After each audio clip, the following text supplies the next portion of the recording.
قرآن در سینه او شد، قرآن جای دیگر را اصلا خود پیغمبر اکرم صلی الله علیه و آله و سلم فرمود انی تارک فیکم الثقلین کتاب الله و اطرتی اهل بیتی و ان الحکیم الخبیر اخبرنی انهما لن یفترقا حتی یردا علی الحوض، که این دوتا از هم هیچ وقت جدایی ندارن. قرآن همیشه با اهل بیت علیهم السلام، نه اهل بیت از قرآن جدایی دارن نه قرآن از اهل بیت علیهم السلام جدایی دارن. قرآنی که نزد اهل بیت اون قرآن میزانه. الله اکبر. قرآنی که نزد قرآن همین قرآنه. ما نمیگیم قرآن چند تا هست دوستان عزیز، قرآن همین قرآنه، همین قرآنی که امروز در خانه های ما هست، در امریکا هست، در کانادا هست، در اروپا هست، در مصر، در ترکیه، در هند، در سایر کشورهای اسلامی، حرف به حرف کلام پروردگار عالم. هیچ چیز در این قرآن کریم اضافه نشده. ما ادعا نداریم. همین قرآن را اگر شما در نماز بخوانید مجزی هست.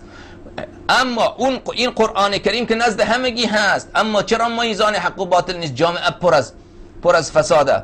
امروز در کشورهای اسلامی آن ظلمی که و آن گناهی که در کشورهای کافر نیست در کشورهای اسلامی الا ماشاءالله رایجه. آن طوری که سر در کشورهای اسلامی انسانهای بیگناه را سر میبرند، مسلمان ها سر میبرند، کافر اون گونه سر نمیبره. و این قدر در طول تاریخ که مسلمان را خود اون کسایی که به نام مسلمان بوده کشته، کافر نکشته.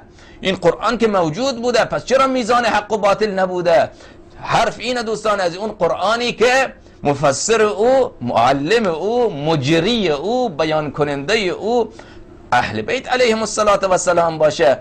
چون پیغمبری که این قرآن را آورده گفته این قرآن با امیرالمؤمنین هیچ وقت افتراق نداره، با اهل بیت من هیچ وقت افتراق نداره، با حضرت ولی عصر عجل الله تعالی فرجه الشریف هیچ وقت جدایی نداره.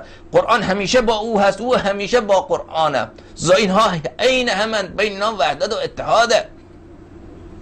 خب وقتی اینطوری شد، اگر قرآن کریم میزان هست به برکت عصمت امیرالمؤمنین علیه السلام و به نور عصمت او میزانه، و الا این قرآن امروز در دست هر ظالمی قرآن کریمه.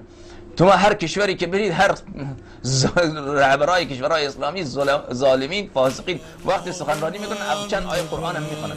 یه روز بگم نگو حسین نمیخوام، آره حسین دنیا، آره حسین آقا، ماه خورشید و بدن یه روز بگم نگو حسین نمیخوام،